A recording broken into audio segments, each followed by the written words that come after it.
스님께 질문드리겠습니다. 어떤 강의를 듣게 되었는데 사주를 보면 바이러스에 걸린 것처럼 역술인이 하는 말에 못 벗어난다. 앞으로 우리 아이들은 공적으로 사회가 키우고 교육을 시키기 때문에 개인 사주가 맞지 않는다고 들었습니다.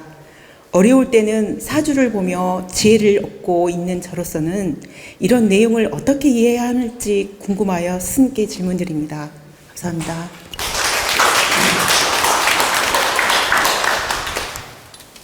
우리가 사주팔자를 안 타고나는 사람이 인류에 한 명도 없죠. 연월일시가 바로 사주입니다. 그러면 여러분들 태어나는 순간에 받기 싫어도 사주를 받는 겁니다. 미국 사람, 아프리카 사람도 딱 태어나는 순간에 사주를 받는 겁니다. 근데 우리 동양에서는 이 사주라는 학문을 논리적으로 인간의 대조해서 자연의 흐름에 맞추어서 기호를 만들어서 우리가 볼 수 있게끔 체계화시킨 것입니다. 중국이나 우리나라나 일본이나 이런 동양 문화에서는 이것을 체계화적으로 부호를 만들어서 오행이란 명칭으로 사주를 볼 수 있게끔 연월일시에 오행을 적용시켜서 12간지를 적용시켜서 볼 수 있게끔 예측 학문을 만들었다. 미래 예측 학문을 만들었다.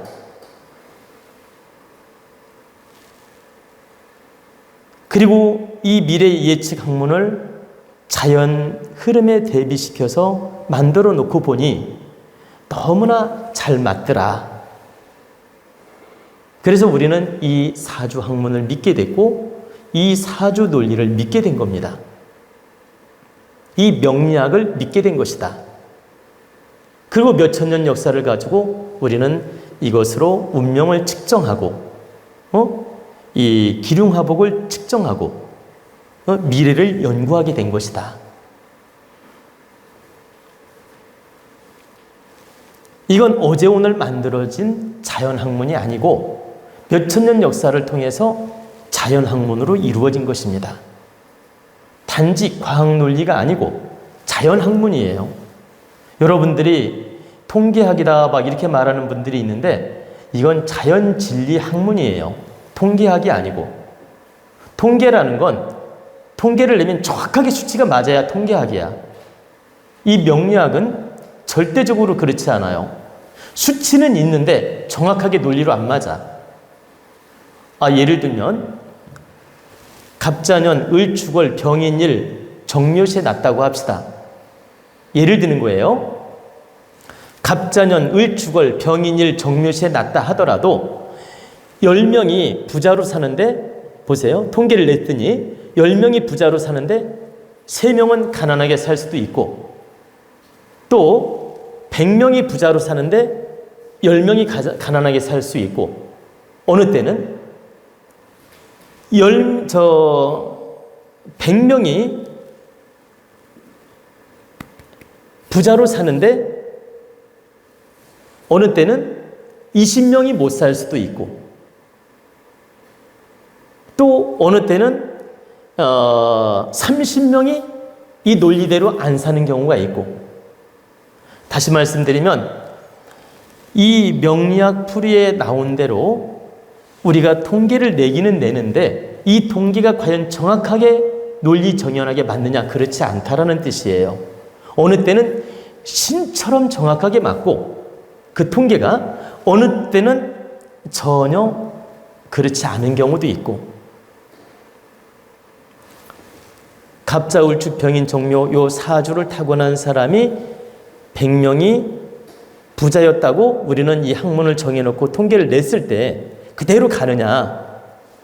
그렇지 않다라는 거예요. 어느 시절에는 이게 100명이 진짜 부자로 나오고 어떤 때는 70명만 부자로 나오고 어떤 때는 10명만 부자로 나오고 이렇게 자연학문이지만 변수가 많다.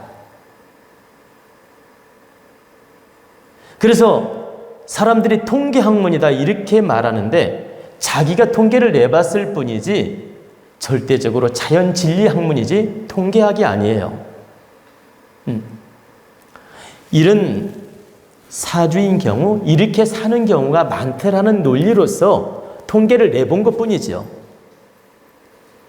통계를 내본 거지 통계학문은 아니라는 거야. 자연진리학문이기 때문에 이렇게 변수가 많고 그 시대에 따라 그 기운에 따라 환경에 따라 조상에 따라 음덕에 따라 부모에 따라 이름에 따라 조건에 따라 이런 환경적 요소에 의해서 또 달라지는 변화가 있다. 그래서 이건 정확하게 명칭하기를 통계학문이라고 하면 안 되고 자연 변화 진리 학문이다. 자연 진리 변화 학문이다. 이렇게 말해도 되고 자연 진리 변화 학문이기 때문에 누구도 100%라고 장담을 못하는 것입니다.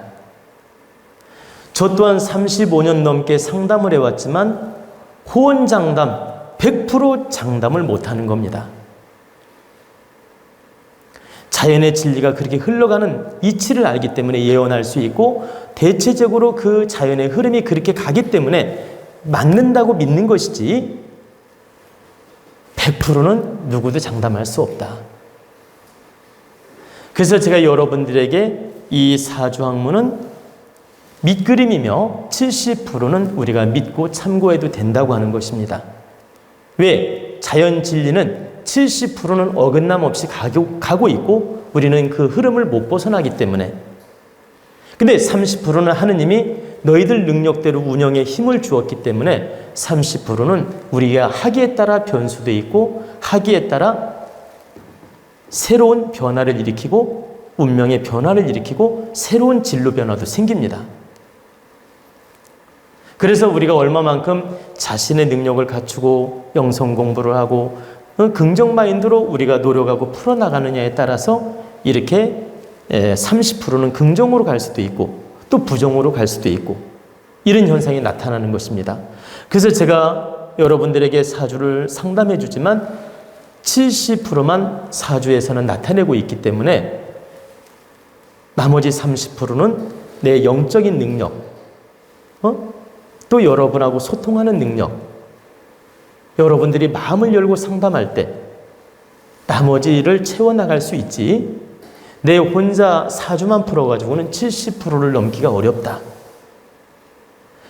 그래서 기초적인 70%를 보고 30%는 영적인 기운, 그 사람의 마음 자세의 기운, 환경의 기운 이런 걸 다 참고해가지고 퍼센트 비율을 올리는 겁니다. 그래서 80%, 90% 이상 적중률을 가져올 수 있고 때로는 70%만 적중률을 가져올 수도 있는 것이다. 그러나 이 70%를 우리가 정확하게 안다는 것도 우리 인간에게는 엄청나게 도움이 될 수 있고 엄청나게 영향을 줄 수 있습니다. 왜? 이게 하나의 설계도가 될 수 있기 때문에. 그래서 이 사주, 명리, 연월일시 이 사주는 하느님이 주신 70% 설계도다.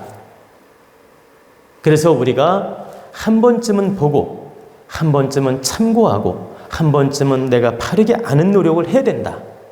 왜 그러냐? 그래야 본질의 바탕을 알아가지고 거기에 맞게 노력할 수 있기 때문이에요. 본질의 바탕을 모르고 노력하는 사람하고 알고 노력하는 사람은 현격한 차이가 있습니다. 그러니까 땅을 1만 평 땅을 가진 사람하고 1000평의 땅을 가진 사람이 설계도가 달라요. 그러면 1만 평의 땅을 농사지라고 받았다면 1만 평의 심을 수 있는 씨앗도 필요하고 그만한 노력이 또 필요한 거죠. 근데 나는 땅이 1000평밖에 필요 없어요. 근데 1만 평 심을 씨앗을 가진들 의미가 있나요?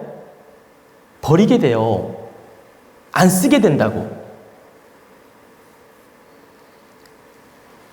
그래서 내가 소나무라면 소나무에 맞게 노력을 해야 되고, 내가 아카시아 나무라면 아카시아에 맞게 그 꽃으로 향기로 뿜어내서 벌나비가 날아들게 하고, 소나무라면 고고청청하게 자라서 제목으로 쓰일 수 있고, 또 하다못해 국화꽃이라면 아름답게 피어서 차향으로 남길 수도 있고, 이렇게 사람마다 질량이 다르다. 그러면 내가 국화꽃의 기운이라면 국화꽃에 맞게, 거기에 맞게 노력하는 게 바른 거고, 소나무라면 소나무에 맞게, 아카시아 나무라면 아카시아 나무에 맞게 내가 바른 질량으로서 노력하는 게 가장 바르게 사는 것이며 현명한 방법이에요. 즉, 사주를 안다는 것은 내가 1만 평의 땅을 가졌는지 1000평의 땅을 가졌는지, 나는 소나무의 기운인지 아카시아의 기운인지 국화꽃의 기운인지 이런 걸 아는 게 바로 사주라는 겁니다. 그렇기 때문에 조선시대나 지금 우리 대한민국 이 시대나 미래의 시대도 이 명리학은 존재하게 되며 우리가 참고 학문으로는 봐야 된다는 거예요. 그래서 70%는 우리가 기본적으로 알고 있는 게 도움이 되고, 알고서 그 질량에 맞게 설계를 바르게 해나가고 바르게 노력하는 것이 훨씬 쉬운 방법이다.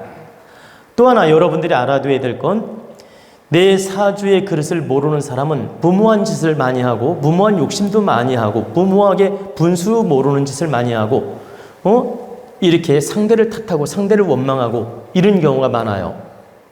근데 내 팔자를 정확하게 아는 사람은 마음 공부 안 했어도 이 운명을 제대로 받아들이는 사람은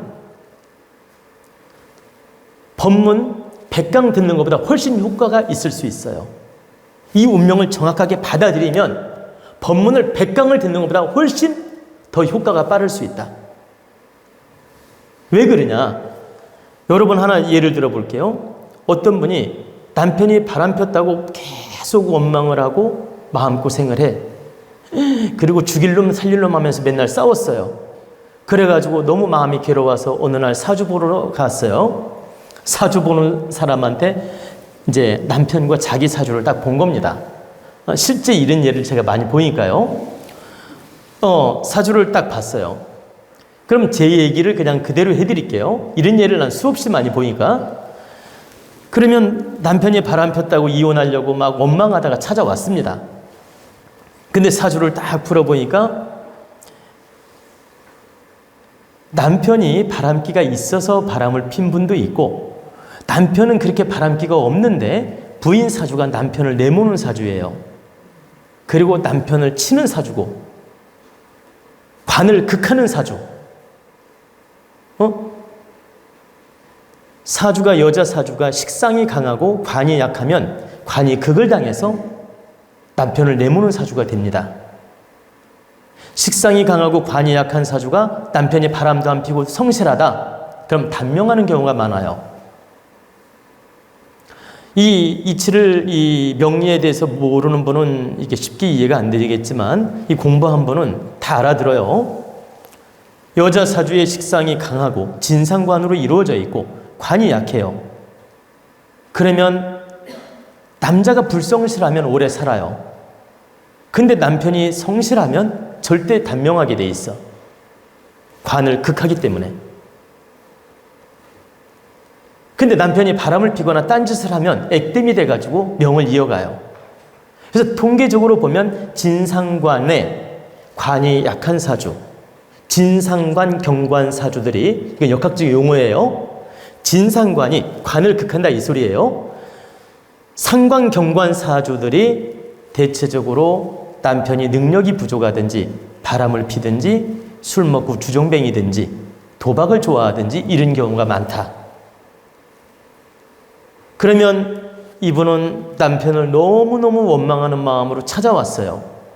근데 제가 사주를 딱 보고 뭐라고 했냐면, 보는 순간 남편이 바람을 피고 있네요 그랬더니 깜짝 놀라면서 맞아요. 그래서 이 인간이 바람을 펴가지고 지금 죽이고 싶다고 막 얘기하는 거예요. 그래서 죽이고 싶냐, 이게 죽이고 싶대요. 당장 죽었으면 좋겠대. 그래서 진짜 죽었으면 좋겠냐 물었더니 그렇대요. 이제 이분이 화가 나서 하는 말이죠. 그래서 제가 하는 말이, 당신은 진짜 죽으면 후회할 거다. 그리고 진짜 죽으면 아마 엄청나게 통곡을 할 거라 그랬어요. 지금 살아있기 때문에 이렇게 원망심을 갖는 것이지, 만약에 진짜 죽으면 당신은 뼈아프게 슬퍼할 것이다. 제가 그 이유를 설명해 줬어요.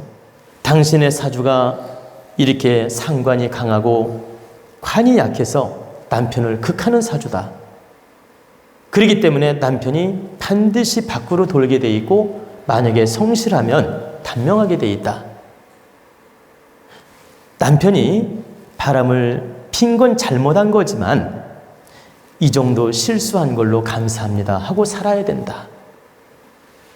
당신이, 남편이 만약에 딴짓을 안 했으면 틀림없이 도박을 해서 집안을 날려먹을 수도 있고, 아니면 등신처럼 당신이 먹여 살려야 될 수도 있다.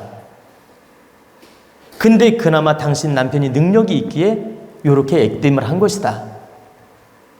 바보 등신처럼 사는 것보다는 좀 낫지 않겠냐. 내가 하는 말이. 그리고 이 모든 것은 당신 팔자의 문제점 때문에 나타난 것이다. 그리고 당신이 남편한테 어떻게 했는지 한번 돌아봤냐 물었더니 가만히 있더라고요. 아무 말도 못해. 당신 남편이 잠자리 하자게도 거절했고, 내가 본 듯이 말해주는 거예요. 아니, 묻지도 않았는데 정말 내가 본 듯이. 당신 남편이 잠자리 원했을 때 거절했고, 당신 말 한마디라도 친절하고 따뜻하게 해줬냐. 뒷발질 하듯이 말했고. 뒷발질 알죠? 그리고 이렇게 남편 무시하고, 그리고 자기 잣대 안 맞으면 남편 구박하고, 이런 행동을 많이 했지 않았느냐고 내가 물었어요. 그래 가만히 있더니 맞기는 맞대. 내 말이 맞기는 맞대. 그래서 당신 사주가 이러해서 그런 행동을 했고, 또 남편은 그 스트레스로 인해서 원래는 착한 사람인데 이런 행동을 한 것이다. 70%가 당신 팔자의 문제점이다. 그리고 당신의 팔자가 이렇게 구조로 이루어지지 않았더라면 남편이 절대 그 짓을 안 했을 것이다. 내가 이걸 잘 이해를 시켜줬더니 이분이 한참 한 시간 정도 상담을 했는데, 이해를 시켜줬더니 마음이 다 풀려가지고 이혼하려고 씩씩대고 왔는데, 한번 생각을 해보겠대요. 집에 가서. 산다 소리는 안 하고 생각을 해보겠대. 그래서 내가 생각해봐라. 그리고 생각해보고 정말 다음에 상담할 일 있으면 다시 와라 그랬어요. 근데 그분이 정말 1년이 넘어서 다시 왔는데 마음이 바뀌어가지고 이혼도 안 하고, 제가 가르쳐준 대로 이렇게 노력하라고 했는데 다시 사이가 좋아져서 남편도 마음 잡고 돌아왔고 살고 있어요. 근데 여기에서 방법을 가르쳐 줬어요. 당신은 상관경관이라서 남편이 단명할 수 있기 때문에 사이가 너무 좋아도 안 되니까 남편이 돌아오더라도 각방 쓰라고 했습니다. 그래야 남편이 오래 살으니까. 그래가지고 1년 지나서 왔는데 사이는 좋아졌는데 각방을 쓰고 있어요. 그래가지고 지금 부부관계를 잘 유지하고 있고 살고 있습니다. 이런 문제는 마음 공부로 해결될 문제가 아니에요. 물론 마음 공부를 하면 지혜롭게 풀어나갈 수 있는 능력을 갖추는 데는 도움이 됩니다. 그러나 이게 한마디 두마디 마음 공부로 금방 해결될 문제가 아니다. 운명의 진실을 알고 정확하게 내가 방법을 찾을 때 진정으로 도움이 되지, 마음 공부해가지고 양보해라, 노력해라 이 말 귀에 와닿지도 않아요. 네 팔자에 문제가 있음을 정확하게 깨우쳐주고 누구 탓도 아니고 하늘의 뜻이다. 이런 걸 정확하게 이해시켜주고 알 때 우리는 다르게 받아들일 수도 있고, 다르게 받아들인다면 그 운명을 극복하고 산다라는 거죠. 그래서 우리들의 운명이든 자녀들의 운명이든 기본적인 70% 틀은 우리가 정확하게 알고 바르게 지도도 하고 노력을 할 때 도움이 되는 것이다. 우리는 공익적으로 살아야 될 의무도 있고, 공익적으로 살면 하느님이 도와주고 우리 자녀들도 하느님이 지켜주고 키워줍니다. 이 사회가 키워주는 자체가 하늘이 키워주는 거나 마찬가지예요. 여러분들 아이 학교 보내지 않습니까? 선생님이 공부시켜주고 또 그 학교에서 급식소에서 밥도 주고 이 사회에서 경험으로 가르쳐주고, 이 모든 것들이 하늘이 도와서 키워주는 겁니다. 그럼 옛날이나 지금이나 하느님이 도와서 우리를 키워준 거예요. 기본은 우리 부모님이 했지만, 옛날 조선시대부터 지금 근대 100년 안팎부터 지금 이 시대에 이르기까지 전부 우리 인간은 대자연이 돌봐주고 키워준 것이다. 기본은 부모님이 하지만, 그러나 우리가 운명을 참고하고 자녀를 바르게 키우려는 것은 부모 역할을 바르게 하고 본인이 본인 역할을 바르게 하고 이 세상을 좀 더 득되게 현명하게 살려고 이 운명학이 나왔고, 우리는 이걸 참고해서 더 득되게 사는 인생을 살려고 하는 것입니다. 근데 이 운명에 대한 깊은 지식도 없으면서 마치 모든 지식을 다 깨달은 것처럼 이건 뭐 바이러스고 볼 필요도 없다? 이건 당신께서 깊이 있게 이걸 모르기 때문에 그렇게 말씀하실 수 있는 거죠. 그래서 여러분들이 꼭 알아야 될 건 사주 운명에 빠지거나 헤매거나 집착하라는 뜻이 아니에요. 제 얘기는 이건 기초적 운명 설계도니까 운명 설계도 70%라고 믿고 잘 참고해서 내가 운영하는 노력을 해야 된다. 그리고 30%는 내가 어떻게 운영하느냐에 따라 변수가 있고 달라진다. 그래서 사주보다 더 잘 사는 사람도 있고 못 사는 사람도 있는 것이다. 제가 언젠가 말씀드렸죠. 30%는 사주보다 더 잘 살고 더 못 사는 사람이 있다고. 우리가 영성 공부를 하고 마음 공부를 하고 이런 지혜 공부를 하는 이유가 30% 운영을 잘하는 능력을 갖추려고 이런 공부를 하는 것입니다. 운명을 바꾸는 공부를 하는 거예요. 그럼 그렇다고 해서 운명을 무시해서 되느냐? 그렇지 않다. 기본 사주 틀은 내가 참고하고 내가 30% 운영을 잘해서 채워나가는 노력을 해야 된다. 그럼 여기서 30%라고 하니까 작다고 생각할 수가 있는데 그렇지 않아요. 인기로 노력해서 바꾸는 퍼센트가 30%라는 뜻이에요. 근데 그 30%는 대단히 큰 것이다.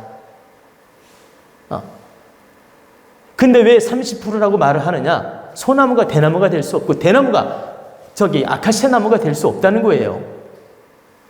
이 기본 70%는 받고 있다란 말이야. 하나만 더 예를 들어줄게요. 사주오행을 잘 갖추는 사람은 이런 법문을 듣거나 깨달음을 주면 다 흡수가 돼요. 그리고 누구를 배신하거나 나쁜 짓도 못해. 근데 사주가 많이 편중되거나 사주에 나쁜 살이 끼거나 많이 문제가 있을 때 어려움이 딱 오면 나타나요. 배신하는 경우도 있고 상처를 주는 경우도 있고 그냥 삐뚤어진 방법을 택한다니까. 평상시 때는 몰라. 근데 어려움이 닥치거나 어떤 문제가 생길 때 그 본질이 다 드러나요. 그것처럼 기본 70%는 그 본질의 기운을 타고나는 거고 내가 30%를 운영을 잘하면 이 70%를 운영을 잘해서 이 자동차가 함정에 안 빠지도록 운전을 잘해서 멋진 차로 운영할 수 있다는 뜻입니다. 30%라도 내가 운전수라는 뜻이에요. 70%는 자동차의 기운이고 운전수 기운이 30%지만 이 차를 움직이는 건 나란 뜻이라. 내가 운전수란 얘기죠. 이 팔자를 운전하는 건 나다. 그렇기 때문에 30%지만 이 자동차를 함정에 빠뜨릴 수도 있고 좋은 길로 가게 할 수도 있는 힘을 가진 게 바로 운전수인 것처럼 비록 30%지만 대단히 비중이 큰 거라는 뜻입니다. 내가 운영자이기 때문에. 그래서 여러분들은 이 30%가 작다고 생각하지 말라는 뜻이에요. 내가 이 운명, 팔자, 내 몸, 이 모든 것을 내 영성으로, 내 마음으로 운전하고 있기 때문에 내 영성 질량을 높이고 마음 질량을 좋게 가져서 운영을 잘하면 내 몸과 이 팔자 타고난 것을 긍정으로 유도해 나갈 수가 있다. 그렇기 때문에 비율은 30%지만 내가 운영자이기 때문에 대단히 큰 거라는 뜻입니다.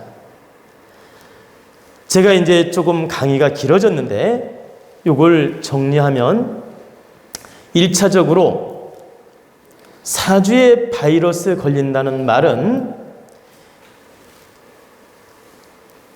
심리적으로 나약하고 줏대도 없고 소신도 없고 맹신주의자로 흐르는 사람들은 그런 바이러스 현상을 일으킬 수 있다. 근데 이건 아주 극소수에 불과하다. 나머지 90% 이상은 이 사주 명리학을 잘 참고해서 미래를 설계하고 강약을 잘 조화롭게 알아서 운용하고 또 내 지혜와 특기가 무엇인지 잘 알아가지고 발전시켜 나가고 또 내 모자람이 있다면 내가 겸손할 줄도 알고 내가 모자람이 있다면 채워나갈 줄도 알고 내 팔자에 문제가 있어서 나타나는 현상이라면 누구를 탓하지 않을 수 있고 이런 걸 모든 걸 관찰할 수 있는 힘을 얻는 거기 때문에 이 명리라는 것은 대단히 중요하며 사주라는 건 한 번쯤 보고 확인할 필요가 있으며 한 번쯤 보고 참고할 필요가 있으며 받아들일 필요가 있다. 천지이치 명리학을 모르는 사람들이 그런 식으로 함부로 말하는 것이다. 겉만 알고 속은 모르는 사람들이 그렇게 말하는 것이다. 두 번째는 정확하게 운명을 알고 받아들이는 사람은 법문을 100강 들은 것보다 훨씬 지혜롭게 사는 방법을 찾는다. 법문을 들을 필요 없다는 말이 아니에요. 이 한 번의 상담이 법문 100강을 들은 것보다 더 효과 있게 운영을 할 수 있다는 거예요. 받아들일 경우. 못 받아들이면 어쩔 수 없고 자기 운명을 진실하게 이해하고 받아들일 경우에는 좋은 강의 100강을 들은 것보다 훨씬 효과적으로 자신을 운영한다는 겁니다. 세 번째는 우리가 사주를 맹신하라는 뜻이 아니에요. 맹신하는 자도 어리석고 불신하는 자도 어리석고 정확히 참작해서 운용을 잘하는 사람이 현명한 사람이다. 70%를 참고해서 내가 운영을 바르게 잘하는 사람이 최고의 현명한 사람이며 바르게 인생을 사는 것이다. 그래서 여러분들도 사주 공부하는 분도 있고 사주를 보는 분도 있는데 이걸 70% 밑그림의 학문이라고 받아들이고 운영을 잘하게끔 상담을 해줘야 되고 상담자도 지금 70% 내가 참고해서 운영을 잘한다는 마음으로 상담에 임하는 게 현명하다. 이게 바르게 사는 법이며 바르게 사는 이치지 내가 그 직업을 안 갖고 내가 그 일을 안 한다고 해서 마치 무시하는 투로 바이러스니 어쩌고 저쩌고 하면서 무시하는 투로 말하는 것은 바르지 않다. 제가 그렇게 말하는 분을 여러 명을 봤습니다.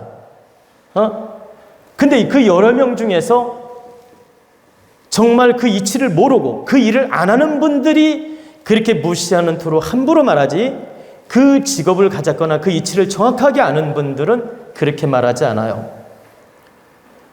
뭐 어떤 승려도 그렇게 무시하는 투로 말하는 분을 봤고, 뭐 어떤 도인도 그렇게 무시하는 투로 말하는 분을 봤고, 제가 여러 명 그렇게 무시하는 투로 말하는 걸 봤는데 바르지 못한 것이다. 그분들이 그 분야에 잘 모르기 때문에 자기 잣대로 그렇게 무시하는 행동을 하는 것이며 말하는 것이다. 절대 여러분은 이걸 바르게 분별하라는 뜻입니다.